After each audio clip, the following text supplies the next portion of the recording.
Balik kami dito, guys. Yan. Halika na dito palangging. Kasi ilang weeks na hindi nakapaglaro si Rachel talaga. Inubo siya at saka sipon. Did you say you wanna swing? Yes, I want to swing. Yeah, a little later. Let's stay swing here for now. now. What you want? I'll be right here. Balik tayo dito, guys, kasi gusto mag-swing ni Rachel. Nandun ang asawa ko. I want to go on the swing. Okay. So, dito tayo.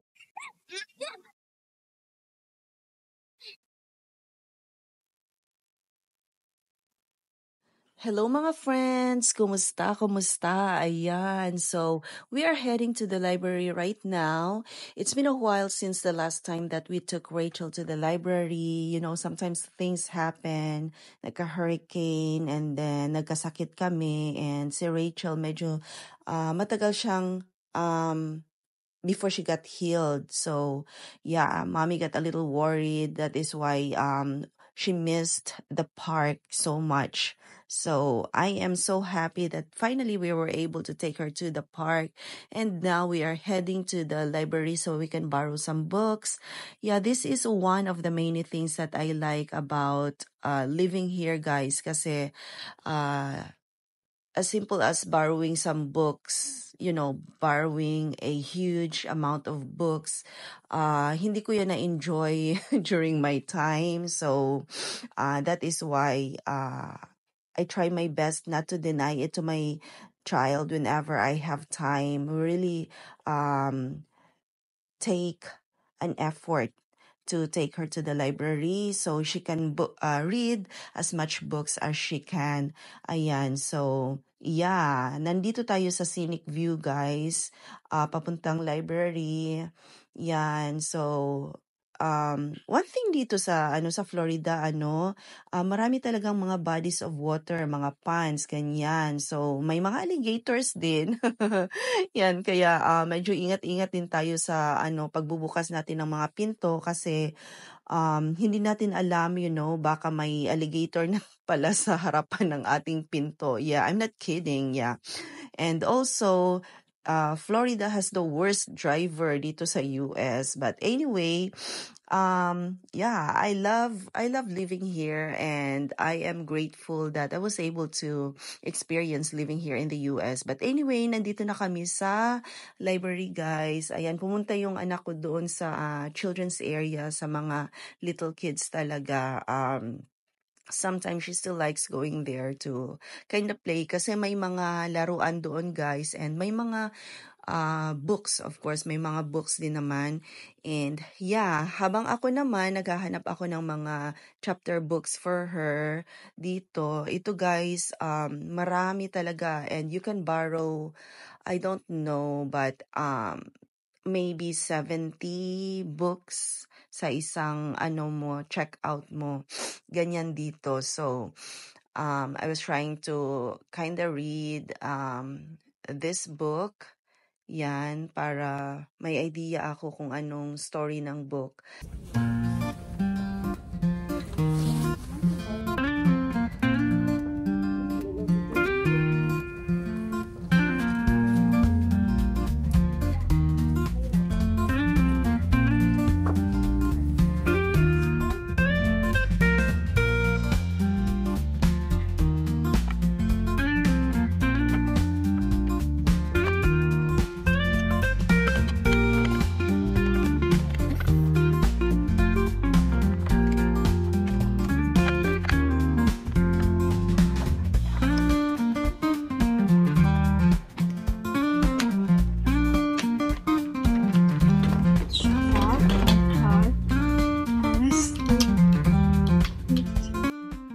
Hello guys, nandito na pala tayo sa bahay. So, hindi na ako nakapagbihis pa. But anyway, gagawa ako ng, cucumber salad. Tapos, binuboil ko yung, yung fish, guys, kasi gusto kong gumawa ng fish balls. And then, we're gonna have this, tapos salad. Yan lang yung dinner natin for tonight. So as soon as we get home from the library, I hurried up to make some food for dinner. Ayan, hindi na ako nakapag-homeschool with Rachel kasi she did most of her home school works during the day, except for the math. Yeah, easy peasy day na lang muna tayo ngayon kasi since she just got better. But anyway, this is what I usually do. After work, we would take Rachel somewhere, either to the park, the beach, or sa arcade, ayan, main event, Chuck E. Cheese, ayan, or to the museums if there are open museums pa. Ayan, so right now, I'm making some pineapple juice and then ito na yung ating malalaking fish balls, guys. Ayan, para mas madali siyang maluto. Anyway, na-boil naman na yung fish, so I don't have to worry if na-cook ba siya ng maayos. So, ayan. This is one of my easy to or quick meal na ginagawa ko kapag I don't have enough time to prepare. Ayan, so tonight nga pala gumawa ako ng of course, white rice for me and Rachel, and then ito yung fried rice for Daddy. I'm saving some for next time. Ayan, and then we also have fish balls. Gumawa ako ng cucumber salad. Usually, ako at siya kasi Rachel lang talaga yung mahilig kumain ng cucumber salad. So, I made another salad for my husband. Ayan, yung nakapack na siya from the store. And then, I made a little noodle soup. Ayan, para meron naman tayong pampainit sa ating tiyan, charut. And this is how we normally set up our table. May vase tayo dyan. And then usually, may mga plates yan dyan, guys, na nakalagay. So, I had to put them on the side para may space tayo para sa ating, dinner. Ayan. So, I'm setting up the table. Ayan, naghihintay lang yung asawa ko at ang anak ko. Right now, they're watching TV while waiting for me to set up the table. Sometimes, or most of the time, Rachel would set up the table, wipe the mats.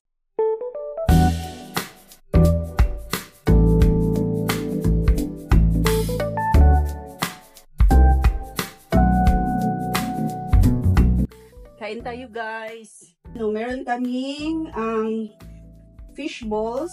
Ginanito ko siya ng shape. Tapos meron kaming noodles. And then meron din tayong Sarap. thank you, cucumber salad.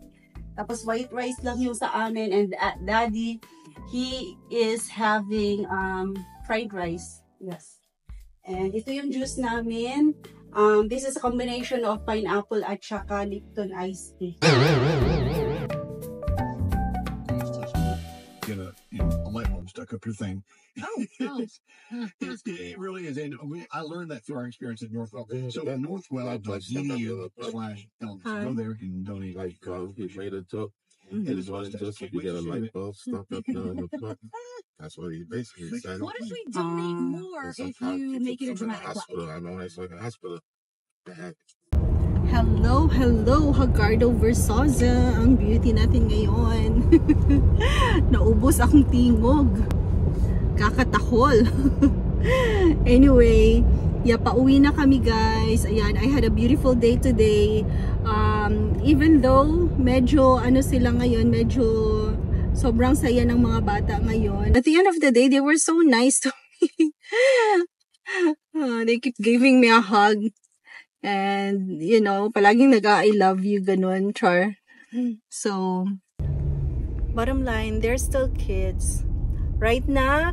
Okay. Yeah. Papunta kami ng guys. Saan tayo pupunta, Daddy? Where are you going? I gotta go pick up that racket. Okay. So, may pupuntahan lang kami na na clinic. Nandito kami sa Filipino store. Ayan, bumili lang kami ng makain namin, kakanin. Yan. Bibingka. Ito ang sa aking anak. Yan, puto. Okay. Meron sila ditong dried fish. Wait. And How do I open this?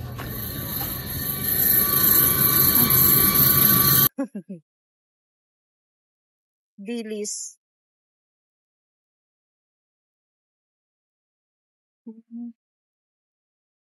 Tapos dito naman meron silang mga tilapia, milkfish over here. Boneless milkfish. Magkano ito?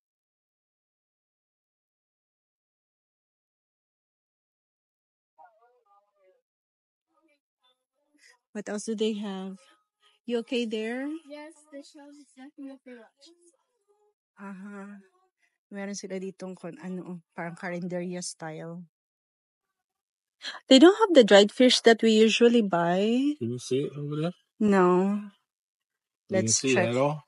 No, I didn't It's see right it. at the counter. Oh, okay. This one. Rachel, come here. Oh, meron sila ditong mga Nescafe. Beans.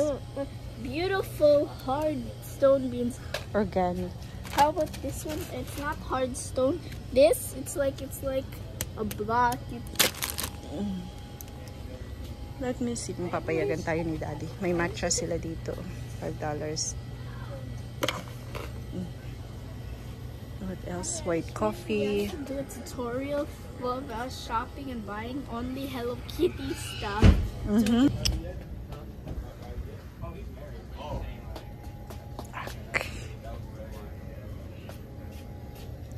Meron din silang Milo na malaki. Nagmamunch na kami, guys. Rachel has puto ube and Daddy has bibingka cassava something.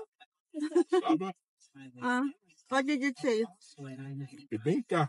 Bingka, yeah. A couple stone. Masarap. And ako naman, meron akong snack na Jeff Rocks, fried Jeff Rocks. Ito, very thin siya, guys. Ayan. My bana is enjoying it.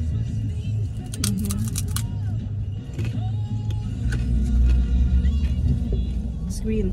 So, papunta kami ng beach, guys. Magpahangin-hangin lang.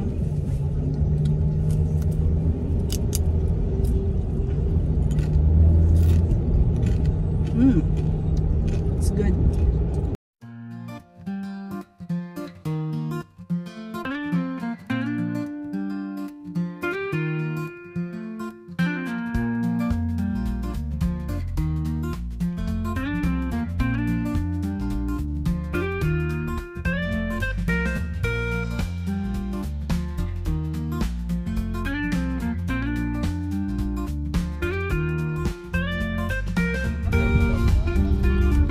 All about this so that we want tourists. Yeah, naiwan ko yung jacket ko sa sa classroom. Kaya ito ang suot-suot ko. Jacket ni Daddy. Buti na lang may extra si Daddy. Halika dito na. Oh, there's a cactus right here. Where? Look! Saan? Look! Oh my gosh, You're good. my biggest fan. I'm your biggest fan.